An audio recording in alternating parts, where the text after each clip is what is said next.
Welcome back to episode 93, a bonus episode for everybody listening. Thursday bonus treat. And honestly, I'm excited about this one because in this podcast, I sit down with, there's no argument about it. She is the greatest lady golfer that has ever lived. I would agree. But there's no argument about it. If I don't argue with you. It is facts, and I'm super excited. I get an opportunity to have an exclusive 30-minute interview with Annika Sörenstam.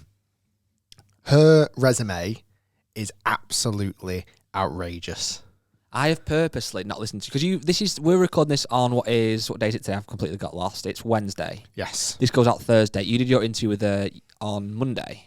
I did. So I'm actually going to listen to it kind of in real time when the audience will, because I don't want to know. I'd almost have questions for you now, but I don't know what to ask, because it's just like, I can't believe how much of a legend she is. You had half an hour with her. Did she talk about 59?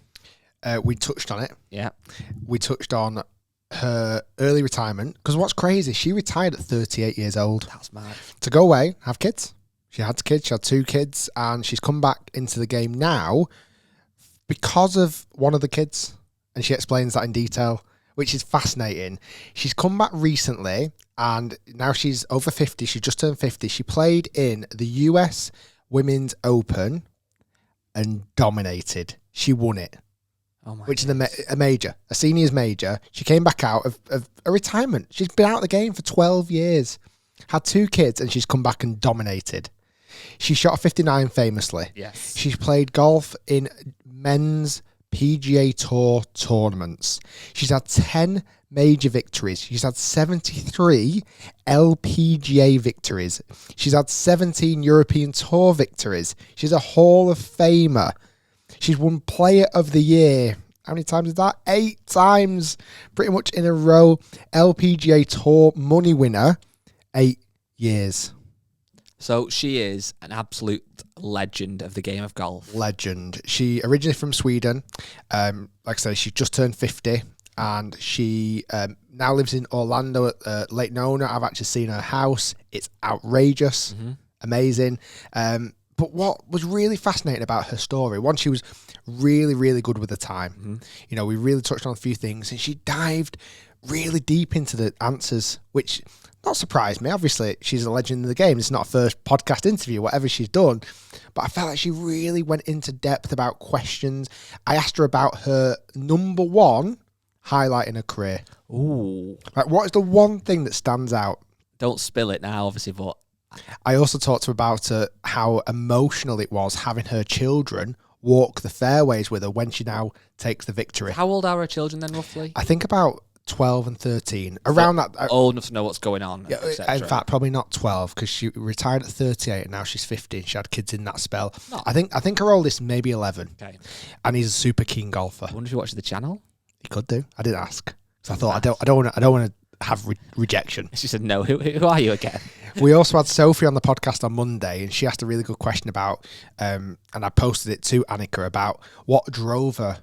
What made her stand apart from anybody else on the planet at that time? And again, an amazing answer. We've said this a few times on the podcast. Even though you're a little couple of years older than me, we literally started playing golf like in 96, 97, the exact same era. So for the pair of us, she is literally an absolute legend. And it feels like, I might be wrong in the number. In fact, I'm going to have a quick look at when she was really winning the tour majors, because, yeah, she was literally, what's quite weird, she was absolutely killing the women's game at the same time Tiger was killing the men's game. So it was kind of had these two almost, they almost didn't seem human. You know, like when Tiger was at his peak, he wasn't almost a human, was he? He was like a robot, and she was the same.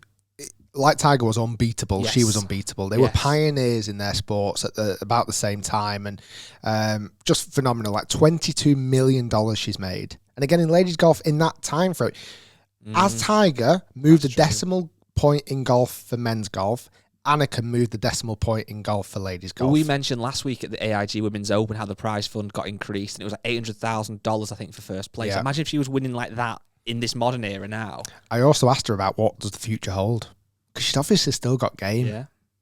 Answer was not what I expected. Now, this was all very nicely set up by MasterCard, who has Yes. sponsored today's podcast. We were at the AIG Women's Open with MasterCard. I've done quite a bit of work with them over the last few weeks. They gave us the exclusive on the Victor Hovland interview. They've done the same with the Annika Sörenstam. So thank you so much for MasterCard. If you do want to donate, they're doing a great campaign where they're planting trees around the world. Mm-hmm. And you might have seen a few weeks ago when we went to the Open, we sat down and had a really good chat about that as well. It's a good thing that they're doing. And I think if you can get involved, it's £1.50 donation. I'll put a link in the description below. They have these fantastic water stations up at the Open and the Ladies Open. Obviously, they've finished now, but well worth checking out. Well, I saw you donate, so you've planted a tree. I have. I've donated a few times, actually. Have you named the trees? Cyril. Cyril And George. So that's fascinating. I think you'll really, really enjoy the podcast. Now, before we get to Annika, I also had a 5-minute chat with Alison from MasterCard to talk about how they fund and help, really help these lady golfers out to achieve their dreams. How do they spend their marketing budget and their money to sponsor these amazingly talented athletes, not only on and off the golf course as well? So we sit down with Alison, and then straight after Alison, we're jumping in with Annika. I think you're going to really enjoy it. I think you're going to enjoy it, Guy. Well, are we coming back in after that, or are we done now? I think we're done. Okay. Well, I'll listen to it now. On the next podcast, we've got Andy Carter in. We have. He's actually coming in later, so what is today, but this will be on Tuesday. So I'll be in the same clothes if anyone looks at that. But I'm going to listen to that in between. And I'm going to give you some, hopefully, I'll give you a 5-star review. Like you didn't rate the macaroni cheese, I will rate your interviewing skills. I appreciate that. Right. Good. Roll. So, Ali, thanks for joining us on the podcast. I'm really excited to chat about you because obviously MasterCard are such great company for sponsoring sports in general, but also golf and certainly women's golf.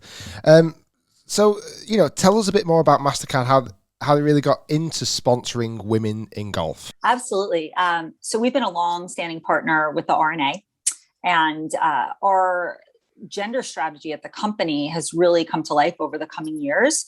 And as part of that, we focused on kind of redesigning the world with women in mind, because so much of the world's been coded, designed from one point of view. And our thought was, okay, how do we really expand what we're doing in our own business? And beyond that, with the partnerships that we have. And so it was a perfect opportunity for us to partner with them, kick things off and not only focus on mentoring, but getting other businesses excited about women in the game. And also starting to work even more with our ambassadors like Annika, who's also an RNA partner. I mean, all of that is amazing. So kind of why now? Yeah, I mean, I'd say we've been, playing in the space of women's sport for probably 10 years or so, whether it be in golf, but more so in some of the other passions that we're invested in. But with the catalyst of our own business being focused on gender equity, across, bringing people into the economy, focusing on driving solutions for small businesses, for them to grow and succeed around the world, it really made sense for us to look at all of our partnerships, not only on the business side, but across the board. And, from a sponsorships perspective, with it being so focused on gender equity, and really from a society perspective, delivering solutions, from a people perspective, what we've done internally with equal pay parity for men and women, with delivering benefits for folks who need to go on maternity or paternity, and really kind of broadening all of our offerings and services. And obviously we went to the Open. That was an amazing event, and obviously the Women Open that's just been on now. I mean, both events were so good. I mean, they really were, and sponsorship funding is so important. It really is, to allow these athletes to do what they do. So what is MasterCard specifically? How are they specifically supporting women's sport as such? No, absolutely. So obviously it starts with investment, to your point. But I think it goes beyond that. It's really putting a showcase on the ambassadors, giving them, a further spotlight to shine. But we also try to tie back to the business and inspire young girls. So obviously we're a tech company. And with that, we developed a proprietary program called Girls for Tech, which teaches school-age girls about the world of technology. We've been excited to actually create a golf-themed curriculum, and we've actually done that across all of our passions, football, rugby, et cetera, to create that connection, to show girls, wow, you can play in the space, you can play the sport, you can also learn about technology, and actually technology is embedded in a lot of sports. I've really noticed more recently that I've actually been to 3 ladies golf events this year and only 1 gents, which is really rare for me. And I don't know, I found myself really getting connected to some of the characters out on the golf course. And therefore, I've found myself rooting for them a lot more. And I think that's so important. You talked about there the story, be able to tell their stories. Is that how you plan to kind of elevate the fan experience as such? The whole idea of priceless experiences and those connections is at the heart of our brand. And really, as fans are just always looking for more of that connection. And so anything that we can do as a brand to create that connection, whether it's getting them sort of an insider look, walking inside the ropes, having a one-on-one lesson with a player, those are things that you could only dream up sometimes, right? As a child. It really does seem like the focus is such on a very wide holistic approach on supporting women in golf and golf in general, also bringing the fan experience to events. And like you say, being able to have the opportunities. I mean, I've been lucky enough to host some of the players in your kind of clubhouse that you normally have at the Open. Right. I mean, and it's so great. And as you mentioned a minute ago about adults also being really excited about meeting their favorite player, whether it's Justin Rose or Ian Poulter, you see that kind of glint in their eye and they're like, wow, this is really special. Like I say, I think what you're doing to help support women on, off the golf course, in golf and in other sports is amazing. And you guys should be very, very proud of yourselves. Well, we really appreciate that. Thanks so much, Rick. Okay, so that was Alison from MasterCard. That was a really good chat. Now on for the exclusive interview with Annika Sörenstam. So first off, Annika, I saw on social media this weekend, have you just done a triathlon? It was just a little small sprint one, yes. Is this something that's new, or have you been doing triathlons before? Well, I haven't done many, but I've done a few in my life. That's amazing. But with COVID, it's obviously a little difficult. So, but we had one here just at the golf club. So, my husband and I, we swam a little, biked a little, and ran a little, and here we are. Wow. Which bit did you find the hardest? I'm not much of a runner. So, yeah, no, I can swim decently. I can bike. But the running, especially after getting on a bike, 10 miles biking, and then I feel like I have spaghetti legs, like they just kind of wobble, or heavy too. So, but, it's a good, took us hour 27. So it's a good workout and kind of doing it together. So it's okay. Oh, it's really nice. My first question, Annika, is obviously you were incredibly successful. What drove you? So when you were starting your career or when you were really getting into golf, what drove you to really separate yourself when you came out on tour? What was the catalyst? What was the inspiration? I would say, well, first of all, I enjoy the game, number one. I enjoy working on something. I like to, I put my time into something that I enjoy doing. And I think in golf was more just trying to figure out how to hit all these different shots. It was just, I grew up, I played tennis, I played all kinds of sports, but golf was like, okay, putting felt like one sport, chipping felt like one sport. There was a lot of sports within the sport. And I just wanted to, just improve my skills in each and one of them. And I enjoy being out there working on technique and feel and all those things that I need to work on. So I think just a passion for the game and getting better was really what, made me stay into it and push myself to new levels every year. Which part of the sport within the sport, as you very nicely said, did you enjoy the most?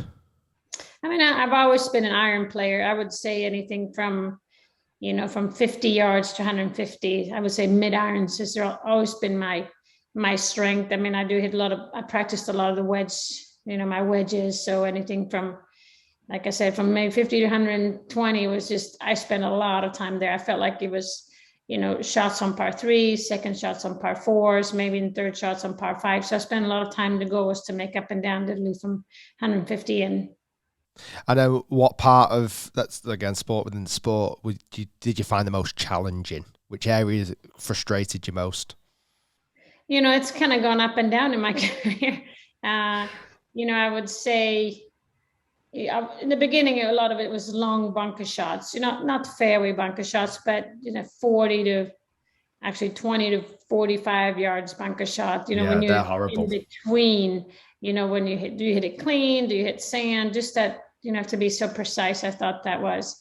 And, I would say, the rough, I was decent, but, I wish I had a little bit more power. I have more of a shallow swing. So when you're in thick rough, it's, you have to come down a little steeper on the ball. And I would say that that's probably not my strength, but I try to hit more fairways so I didn't have to put myself in that position.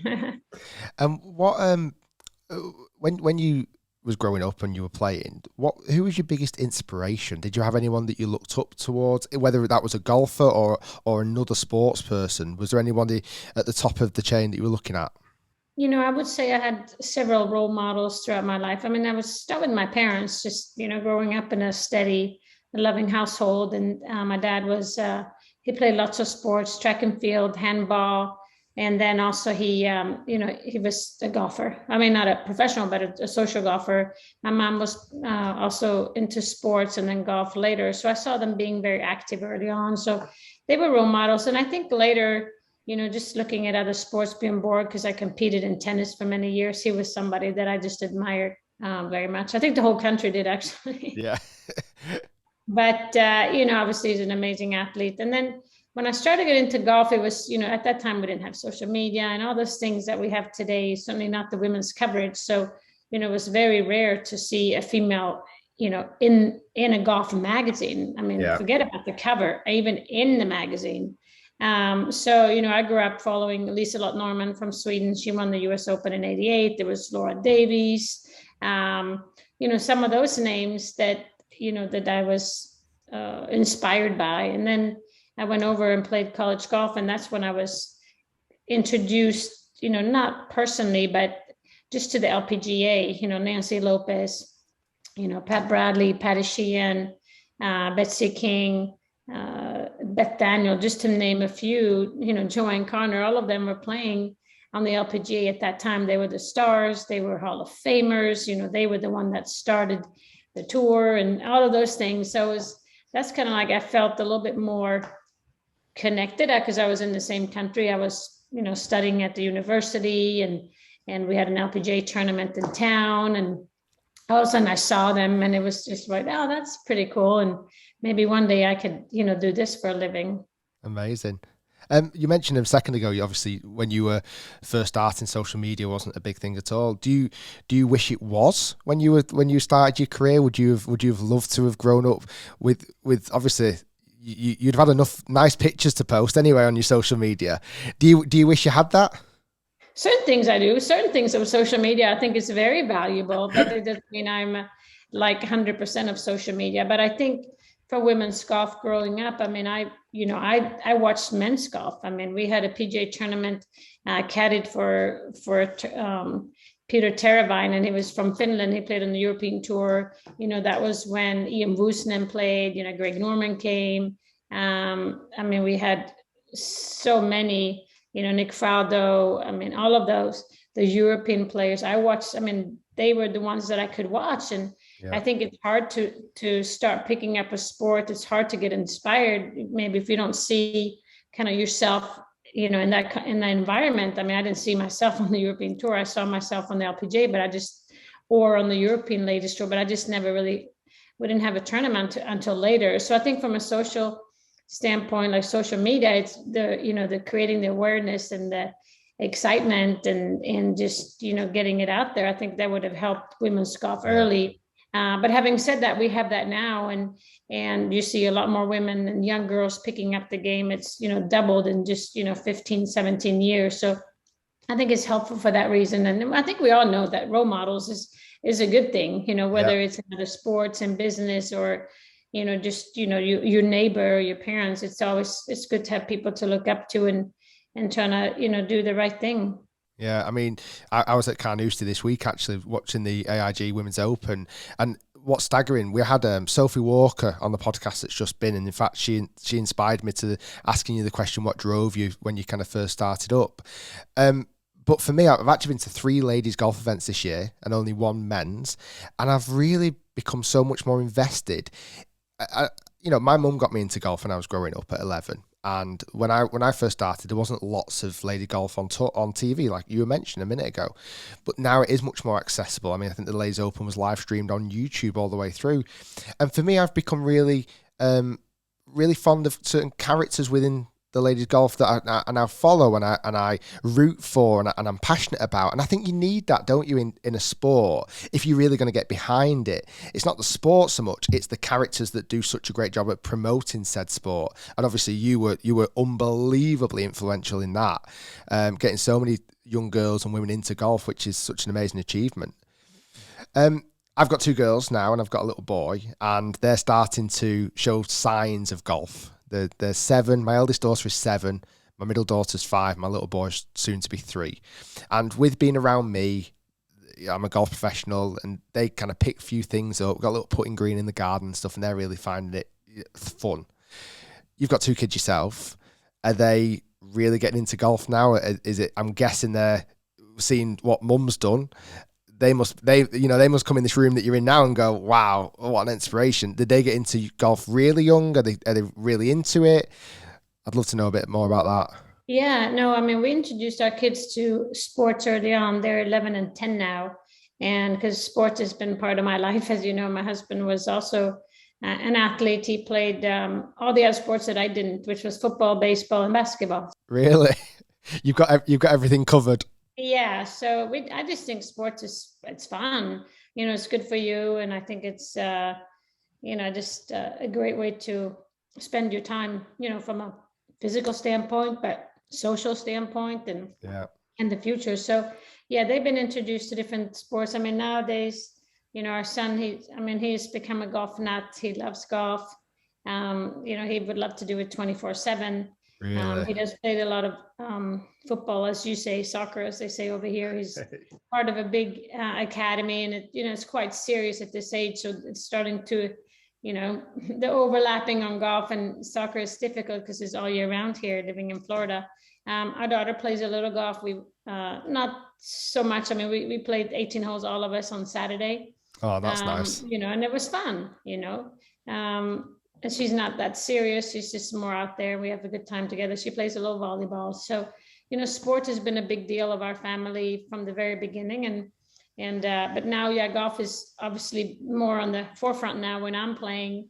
And when Will is so into it, he has a 9-hole tournament coming up, and, nothing serious, but I mean, he loves to be out there every day. He's my practice partner. So. Oh, that's nice. Fun. I mean, yeah. So he's, I think he's the one that's really pushed me, I would say, the last year and a half, because he's so into it. And then I'm spending time with him, and I was like, well, I might as well practice. And then when I practice, and then it's like, oh, maybe it's a little fun. So, I give him credit for, for my kind of a new, fresh start into the game again. So. Wow.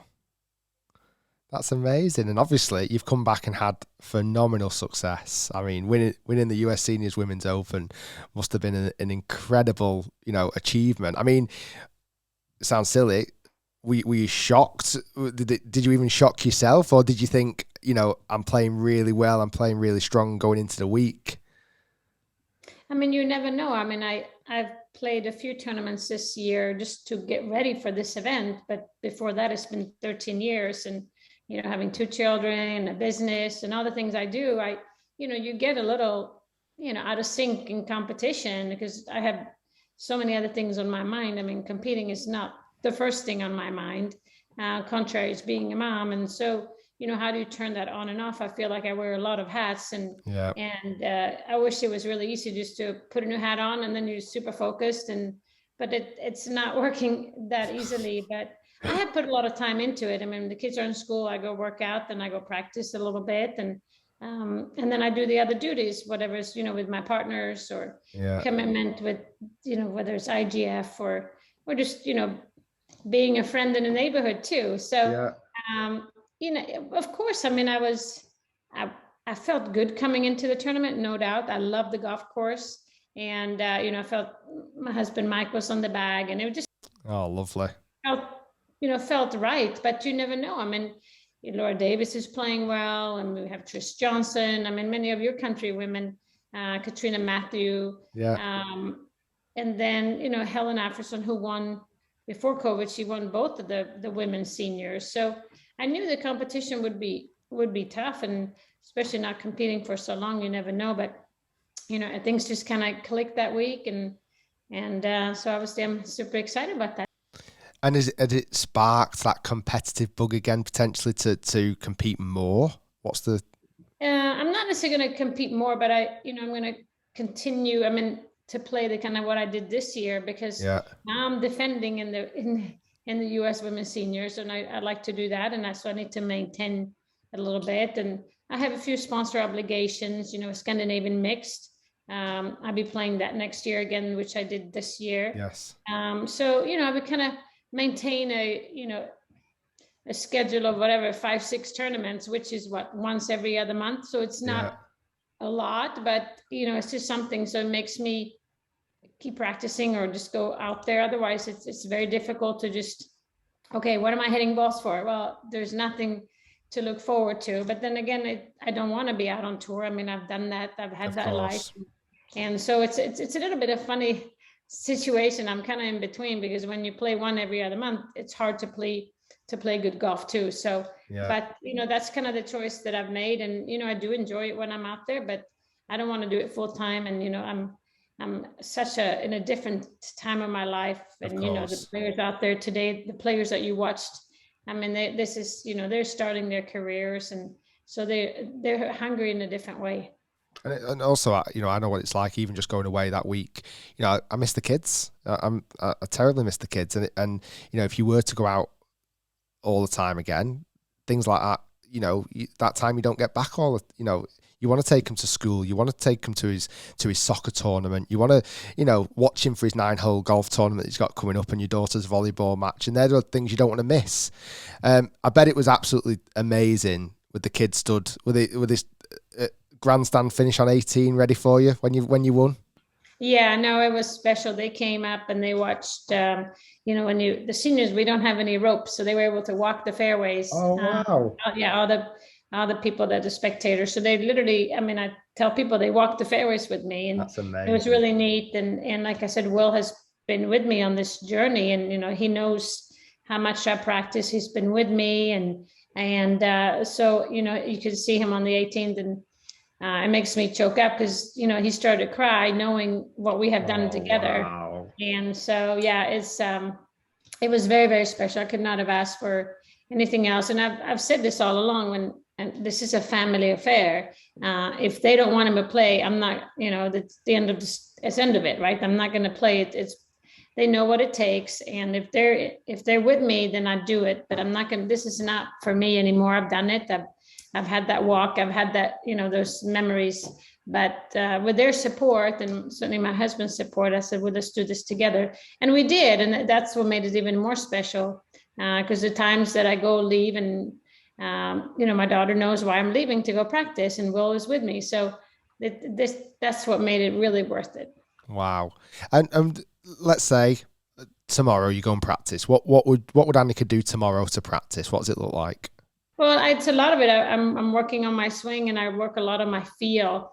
When I stepped away in 2008, I mean, the first few years, obviously having children, and, I lost a lot of touch around the greens. I mean, if you don't play, it's the distance control, it's the ball flight, and the way you come in, to chipping and bunker shots and all those things. And then it's the swing, and also you get older, you lose muscles, you lose the timing, and so distance control. So, I really, I could really work on everything. I feel like I got to work on it, but I got a good feel of my swing now. So it's fine tuning. A lot of it has to do with tempo.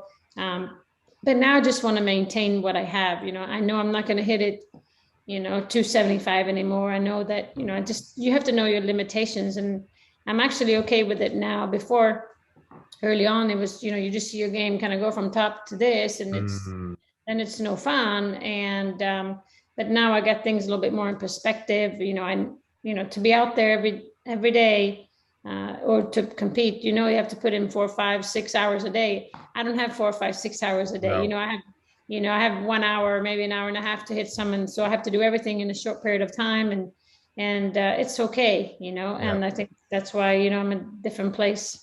You've got to be really efficient with your time, I guess.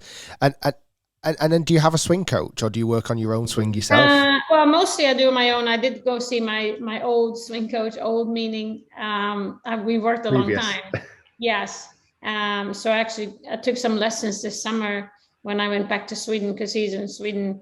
And so that was interesting, literally 13 years from having no lesson, you go suddenly back to the basics. And, as anybody, you start falling into bad habits or maybe old tendencies. So, and once I started to get the hang of it, you really notice the difference. And so, yeah, I mean, I hope to take another, but not the way, I used to work with him every 6 weeks, very consistent schedule, and, have a plan and all this. I mean, that's not where I am today. And, I won't be, and I don't want to either. So, but, once in a while to get a little check up on my alignment or my grip, I think it's very important. And have you really, obviously 13 years had passed, technology and golf coaching has changed enormously. Did you find yourself embracing that technology with launch monitors? And obviously video analysis is somewhat been around for a while now, but it's better, and force plates and, reaction forces. Have you embraced that, or did you go quite kind of old school? Well, I kind of have to embrace it. I mean, I need the latest technology. I need help. But I've never really been one, I don't really set up TrackMan and track everything. I have pretty good feel for what I want to see and what I want to do. But when it comes to equipment, I turn to Callaway and say, just help me with club head speed, making sure that the shaft is right, the weight is right. So, because early on, I was playing my clubs that I played when I was 38, and I need a little lighter, and it's just not the same. So yeah, it's a lot more fun if you can, custom make your clubs to you, whatever your ability is. And my ability has changed a little bit. So, but so it's funny you mentioned, as being a golf professional, the technique has changed too. The way, we hit shots here, and it's like everything, it evolves, and that I need to kind of stay up to date a little bit. So that's, when I take lessons, my coach will say, nowadays, this is what they try to do. And so I try to fine tune it and make it a little easier than maybe it was. What did you notice? Obviously you've been around golf in that period of time where you did have children and, everything else. What did you notice kind of from Annika 15 years ago when you used to practice and train compared to now? What would you say was the biggest outside agency that you'd seen change, let's say? So technology, equipment, is there one thing that you thought, wow, that's really come on leaps and bounds in that kind of 13-year window? I would say certainly, like, TrackMan technology, meaning, they analyze every single shot. And a lot of times I feel like, a lot of players, you see them on the range, they have some kind of monitor right behind them telling them, the ball speed, the launch speed, club head speed, or, whatever it can be, the angle of attack. And I think spin rates and all sorts. Yeah. And I think, I think that you see that in a lot of younger players too. And so that has certainly changed a lot more, recording your swing. And I think the biggest thing is people now, they want to launch the ball a little higher. And so I think technology and swings have changed in that. That's a good thing. But like anything, you need to find the balance. A lot of times I think these young kids, they have no idea other than numbers. And, you need to, when you're out there playing, you need to see your shot, feel a shot. And a lot of that has kind of disappeared. So I think a good balance, it's good to know that you're maximizing, but after that, you got to work your shots and get an understanding. Why is it going right? Why is it going left? And all those things, and not just kind of turn to a monitor, that beeps when you're not in this certain parameter that you need to be in. So I think it's good and bad, but there's no doubt these younger players are a lot more equipped, and also fitness. Fitness has become a big deal. You can see a lot, they're very athletic, they're building a lot of strength, and you see it, across the board. And you were a really early adopter to fitness and working hard on your, physical attributes when you first came out on tour. It's now it's everybody. Pretty much everybody is hitting the gym, working hard to get themselves in better physical shapes. Have you seen that side of things develop a lot as well in golf in that kind of window? Absolutely. I mean, and you hit it. You said it. I mean, everybody's a great athlete today, and because it's so competitive. You need to be good in every area. Not just having the right equipment, not just having the right technique. You have to be physically strong. I mean, the game has changed. I would say a lot more on the men's tour, but it's about power. I mean, I remember when I played in Skins game in 2003. There was only a few that would hit over 300 yards. Now it's only a few that do not hit it 300 yards. So it's become a power game, and they don't care so much about the fairway. It's more about, okay, I want a wedge in my hand, and if I have a swing, I can get it anywhere. So it's power. There's a lot of things have changed into the game, and but yeah, fitness, you can tell. I mean, these are amazing athletes, not just strength, but also endurance and the consistency out there. So it's fun to see. I think it's been good for the game. And then obviously you're heavily involved in not only now being a mum, being competitive as well, as you mentioned. Obviously your foundation is doing such great work. Could you tell my listeners and viewers a little bit more about that? Yeah, no, I'm super proud of the Annika Foundation, what we've done. We started in 2007, and it's to provide playing opportunities for young girls. We have initiatives from girls ages 6 to college. We have a college event. So we really try to catch the spectrum of young players to be able to fulfill their dreams. So we started out with, called Annika Invitational. It's tournaments. We have 7 of them where they're ages 12 to 18, and kind of the cream of the crop. They play against the very best in the area, whether it's Europe or South America, whether it's in, Australasia or in Asia. And we're just trying to make sure that they're playing opportunities. It's amazing when we start a tournament in Argentina 5 years ago, we were the only girls event in the whole region ever. So we're just trying to, grow it from a grassroots and be able to share my knowledge and my passion for the game. We have several coaches that come from America and recruit at our tournaments. So giving these young girls an opportunity to get a scholarship, whether you're from South Africa, whether you're from, Brazil or Chile. And it's been really, really fun to do that. Our tagline is more than golf. So it's not just a 3-day tournament. We try to create some fun events as well, but also we have workshops, whether one year could be fitness, one year could be social media, discussions, and one year could be maybe talk about, protecting from the sun, things that we think that is important for anybody to know more than just hitting 7 irons and making putts. And we would have a welcome dinner, and I attend all of these tournaments, and it's been great. I mean, we've had over 600 girls every year. We have, 150 that play professionally all around the world, and it's been really, really fun. So, with COVID slowly, giving us a chance to come back, and, we just hosted a tournament in Sweden. We hosted a tournament in the US early in the year, and we hope to have a tournament in South America later in the year. So it's not full capacity yet, but we keep in touch with them, just like I'm doing with you, through Zooms or through Teams, and just going to continue to inspire this next generation of girls. That's amazing. So good. Any plans on coming to the UK? We've had some players from the UK play in our tournaments, and, she just turned professional. Miss Humphrey, she just played fantastic. She played on the European tour, and a great player that I think wants to play in the US one day. So we certainly hope to get more countries involved. Again, it's been tough with COVID, but we just love the opportunity to be able to get a golf club in a lot of young girls' hands. And the initiatives we have for 6-year-olds, it's called Share My Passion. It's a 3-hour, so it's a lot smaller event, and we introduce them to the game. They learn the basics of gripping the club, or maybe just learning how to align, and then we do a fitness station. And then we have a healthy lunch, and then I do a clinic for them, just, kind of share my knowledge and passion. It's been a lot of fun. And, some of them have held a club before, some of them have not, but hopefully we can spark their interest. Amazing. I think my 2 daughters would absolutely love that.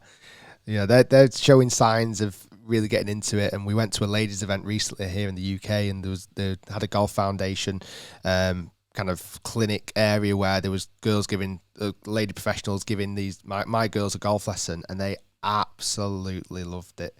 Hopefully, I just think, as you mentioned earlier, I envision a future where I can be walking down the fairway playing golf with my 3 kids.